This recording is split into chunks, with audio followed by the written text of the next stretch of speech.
Welcome to another episode of the Now I Know podcast, where we cover topics to support your well-being.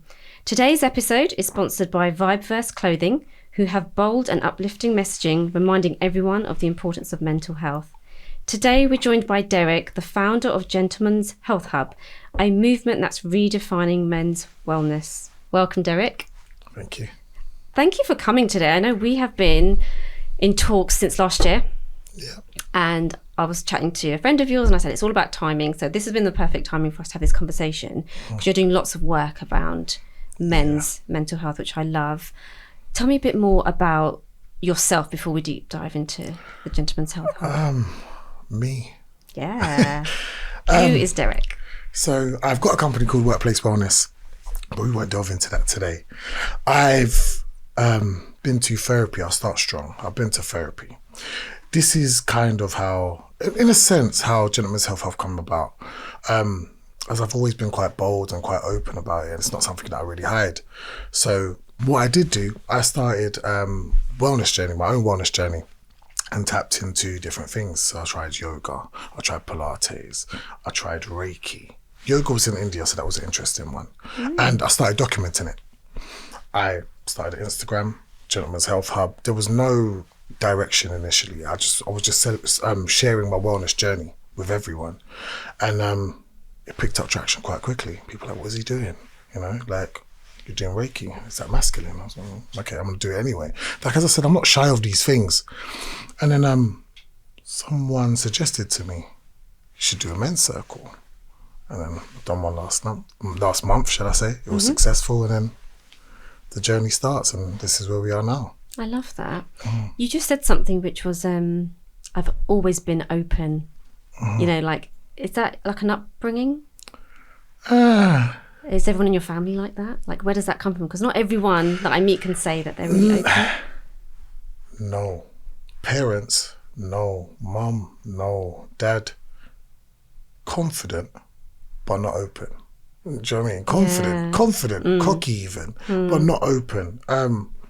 My brothers and sisters, generally, like, you know, between a few of us, and my brothers mainly, we're quite open with our conversations. So that's probably where it started, to be honest. That's probably where it started. We're quite open. We're quite confident in how we speak. Yeah. Yeah, that was a good question, actually. Yeah. And I love that, because I think that's one of the reasons I really wanted you on here, because there's so much more we need to do for men. As women tend to open up, our girls are our therapy. Yeah. But I think half the battle is trying to get men to speak up, and you're already halfway there, which is brilliant, because that's the thing, that the talking is so important. And I love that you've been talked about therapy and even Reiki you mentioned, because I'm a Reiki master and not a lot of people even know what it is. I'm tapping into all of it. So I love that. Absolutely love it. So men's circles, tell me a bit more about the men's circle, because you said it was a success. So like, what's so I've got another happening? one coming up this Sunday. I'm not sure when this is coming up at all. Yeah. But basically, as I said, someone suggested it, do a men's circle. I said, okay. I put together a workshop.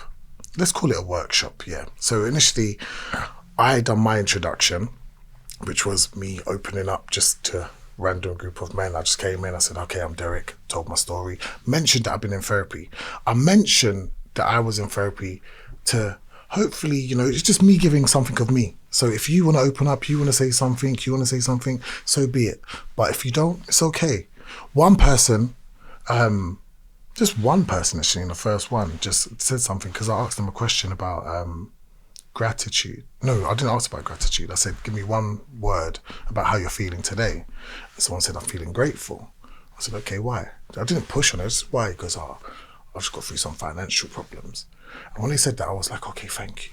At least, you know, it's something. Because remember, finance between men is a big deal as well. Yes. So even just to say that in front of a group of 15, 16 men was a big deal. But it was structured in a way in which I introduced myself, asked them to do some introductions, and then a workshop. So I brought in somebody to focus around chakras and alignment and your feminine and your masculine. So they had a workshop on that. And this is something as men we don't know about. We don't know anything about chakras. Well, some may do, but we didn't. Yeah. I didn't. So then we had a workshop on that, and it was closed with sound healing, which once again was a first for at least 90% of the room. And we asked them afterwards, how did you feel?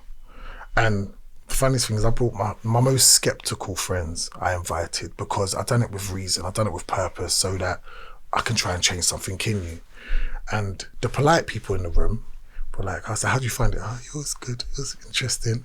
Then my cheeky ass friends were like, oh, do you know, I didn't feel nothing. I couldn't even. But the thing that he said, the great thing about him saying that, to be honest, was that it sparked others to say, do you know what? I kind of agree with him. My thoughts were rushing into my head. And then I said, look, I've done it a few times. And the first time I done it, somebody said to me, look, let the thoughts come in and let them come out. You can't just freeze your mind. It's not something you're going to naturally be able to do. Yeah. So that sparked a conversation. We had a good conversation about, you know, thoughts coming in, coming out, finding peace. And I said, look, for me, it was after like the second or third time that I had sound healing or sound therapy, gong baths, whatever you want to call it, that I relaxed and I could just lay there and I fell asleep. I was probably snoring in it. It was what it was. But it's practice makes perfect, kind of, you know. So you found a way to relax, and then he was like, okay, cool, I'll come next time, and you know, I'll see how it goes next time. But this time I'm doing something a bit different. This one's based, should I say, more around fitness and nutrition and exercise. There's going to be a workshop around that, so it's going to follow the same kind of structure each time. So I'll do the introduction, try and have an open conversation, because as we grow, I want people to be able to speak more, you know. Then do the workshop, which will be educational, and then end it with, you know, exercise or some kind of, you know, something as a group activity for everyone to, you know, get to know each other and bond more. There's two things I love about what you said is like they're trying different things, because some people will try something, it's not for them, and it's good to expose them to all the different range of things and whatever, because what works for you and I might not work for someone else. Exactly. And also what you're doing is like, you're just planting seeds, isn't it? They might not like it right now, but at least you tried it. You've tried it, and maybe one day when they need it, it's something they can go back to. There you go. And also meditation, the way I describe it, it's a bit like going to the gym. You're not going to see the impact straight away. It takes time and consistency. And I think what you're doing is really great, because it's like, here's the buffet table of stuff and try them, and you might not like it. And so I think that's really a really great way of introducing people to something. Even if they're skeptical, that's absolutely fine. I was, when I first went into sort of that meditation and spiritual journey of mine. You still get friends and family that will be like, oh, what do you do? Yeah, loads of them. I'm like, if it works for me, just leave it be. I always say you don't have to understand it, just respect what I'm doing, you know. So what you're doing is really, really good. And it's nice you're getting the feedback as well, because you're also trying to figure out what do people want. So it's nice you're asking the feedback. So people that are coming to the men's circle, I would probably say just be really open with Derick, because the only way Derick can give you the greatest men's circle is if you keep telling him. Yeah, it's honesty. Things. Honesty is key. Like, the main thing for me is letting men know it's still masculine. It's not soft. It's not feminine to start talking about your mental health or be open to these conversations. Because as men, generally, they don't want to speak to men. You might cry to your girlfriend. Yeah. That's cute, but you can't cry to your male friends. Why? Yeah. You're closer with your male friends. You've grown up together. Yeah. Why do you find it hard to be emotional to that person? As you said, which was a great question. With me, it started with my brothers. I can cry to my brother. Might laugh at me a little bit. I don't care, my brother. Yeah. But, you know, it started there. So I've always been open with the males in my life. It was always okay with me to have those kind of conversations. And it's my turn now to try and spread that to others, you know? Yeah. Like, in a sense, build a brotherhood, build a community in which, you know, we can all be open with one another. And at the same time, I'll educate you as much as I can. I bring in specialists, because I'm not a specialist, you know? Yeah. So I bring in specialists to do workshops, to educate you, to show you different things. And then hopefully we'll just build from there. But you know what's really great as well is when you're telling me about what you're doing, you're so relatable to someone that probably looks like you. Because when someone thinks yoga, they think female or whatever, you know what I mean? Pants. Or Indian, or do you know what I mean? They don't think of you. So one of my episodes was a guy that he's proper gym, looks like a gym goer, but he was talking about therapy. And I said to him, I'd love to have you on the podcast, because you're going to be so relatable to someone, because you're still that macho look on the outside, but inside you're like, I go for therapy. Yeah. So the more people that look like you, people are going to sort of evolve. Yeah, it becomes relatable. So I think this is a really great thing you're doing, and it will evolve, and I think it'll be, so I'm really, really great you're on the podcast to spread the word. But your next one that's coming up, so if someone wanted to sign up for it, what are they going to expect? Oh, Is it like it's like a whole day? Or is it half day? No. It's from 7 p.m. to 8:30 p.m. Oh, cool. Yes, it's an hour and a half. So it's not too long. It's literally, as I said, introduction, workshop, and then there'll be an activity. And initially, at the moment, I'm doing a monthly. They're based in Ruislip, but I'm going to try and centralise it a bit more soon so that I can, invite people from different areas because it's quite far to travel. Yeah, true. So yeah, we're there at the moment. I've already started thinking about retreats and putting them on next year. So that's something that I'm planning. Brilliant. Yeah, it should grow. It should grow, definitely. Well, I'm a big fan of retreats. So when you're doing the next one, come back on and we'll promote that one. I think that I'm a big fan of retreats. So a lot of people going through that sort of meditation or wellness journey, they've been through something that sort of knocked them back, and it's a journey of like a lot of inner work and inner discovery. What was the turning point for you? Like, why did you have to go for therapy or go down this wellness route? Like, if whatever you're comfortable sharing. For me, there were two things. A bad relationship I had years ago kind of pushed me towards therapy. Then I'd done therapy for a couple of years, changed my mindset on a lot of things, and it was good. I enjoyed it. I'm an advocate for therapy now. I definitely advise people. It doesn't have to be a relationship. It doesn't have to be. It could be childhood trauma. It could be anything. When I went to therapy, I uncovered a lot of different things. It wasn't the relationship that was the key to things. It was childhood trauma. It was this. It was family. There was a lot of things. But another thing, which was an issue that I didn't really address at the time, was burnout. So I was doing 2 jobs at one point in my life, night shift and day shift. Crazy, but I thought I was Superman for it, masculine. I'm getting money, this is great. But I ended up in hospital after 4 weeks, literally 4 weeks of doing both. And I ended up I'm on blood thinners for life now. And I think it kind of makes you take your health more serious. Like most people, they say, I'm healthy, I'm getting on with life, it's great. Once you have a health scare, now suddenly, let me take my vitamins, let me drink more water, let me make sure I go to the gym.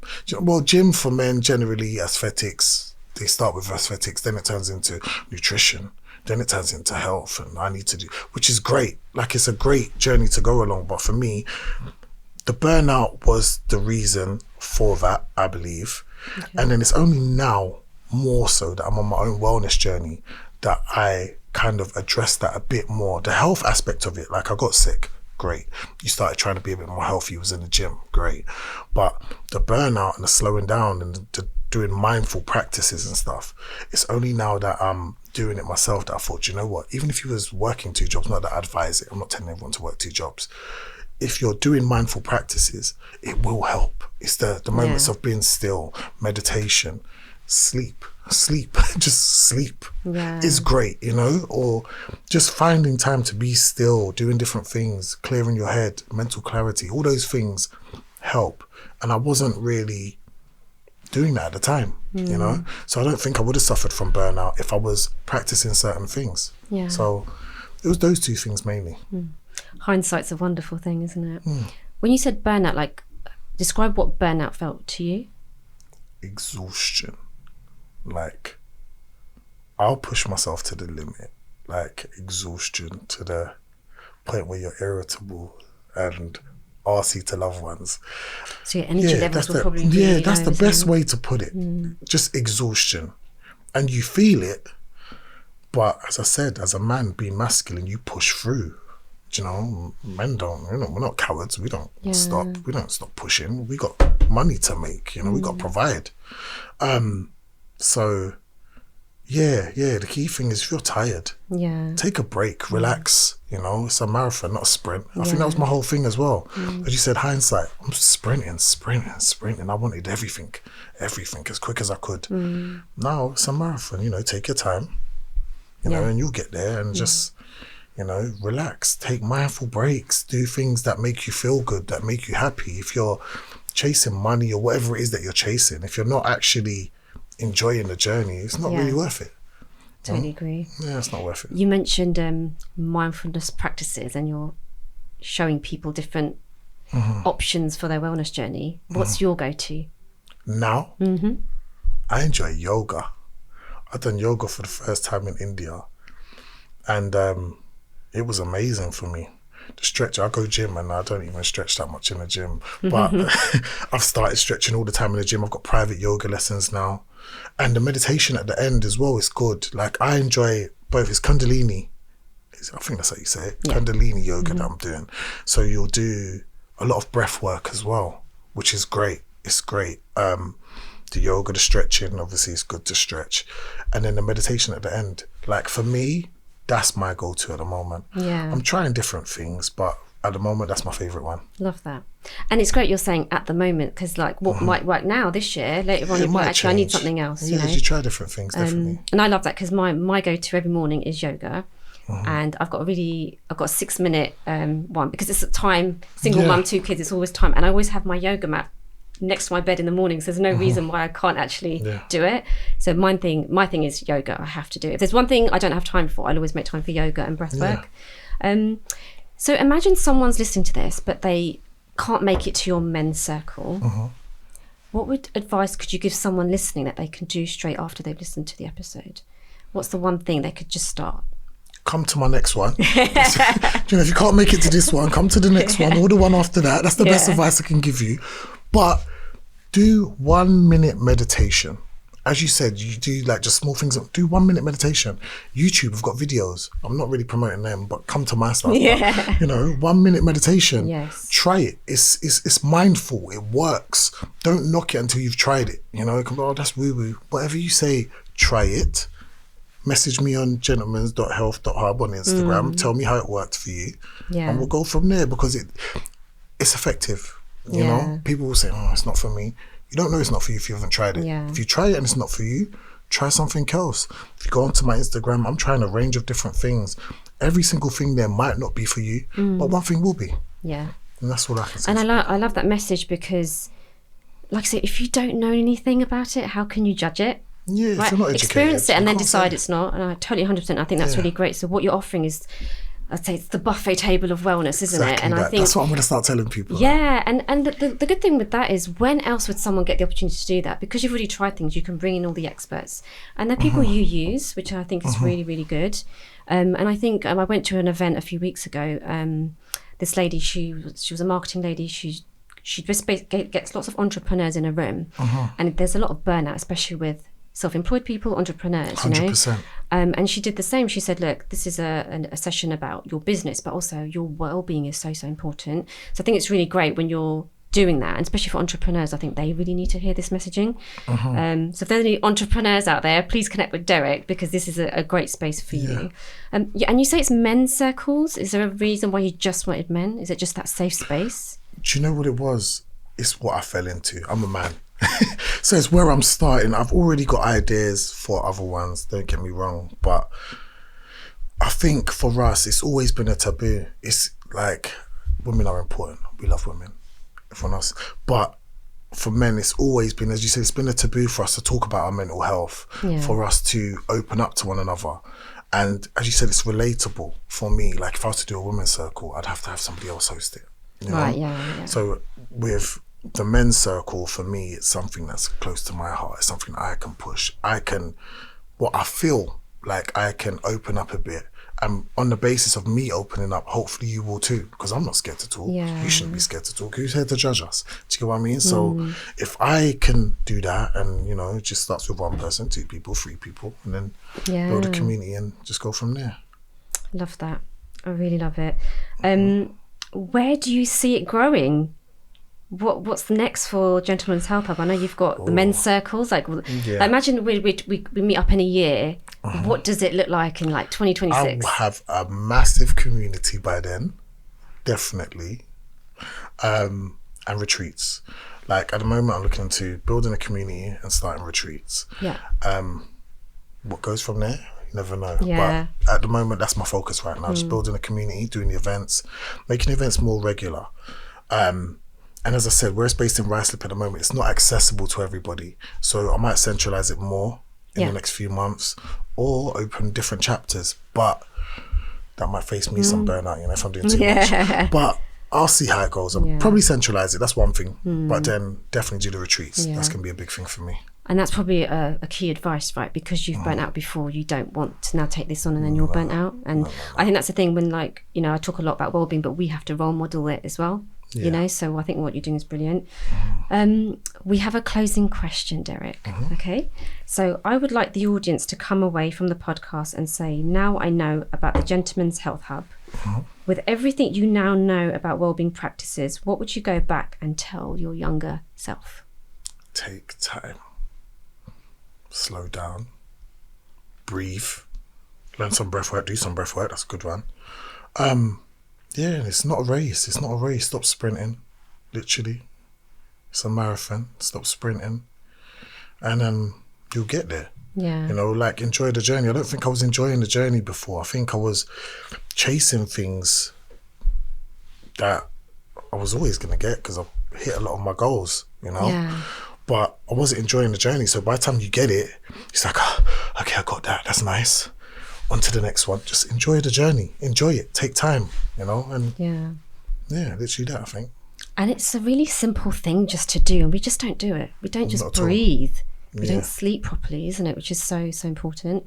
One of the things I'm trying to also introduce to people is like breathwork for children in schools, because imagine we all knew these techniques when we were younger. We would not be having these moments now. You know? Anxiety would be definitely lower. Everything could be lower. It's great. I totally agree. But thank you so much for your time, Derick. And I really wish you all the good luck with this. If there's anything I can do to help you, but let's just manifest it now. This time next year, we're going to be on there. You're going to be promoting a retreat. Yep. And we're going to be doing that as well. But I just also want to mention to the audience that don't forget to check out Vibeverse Clothing. They've got a mental health wellness brand. If you put in Now I Know 15, you'll get 15% off these really great wellness t-shirts. And so to my audience, thank you for listening.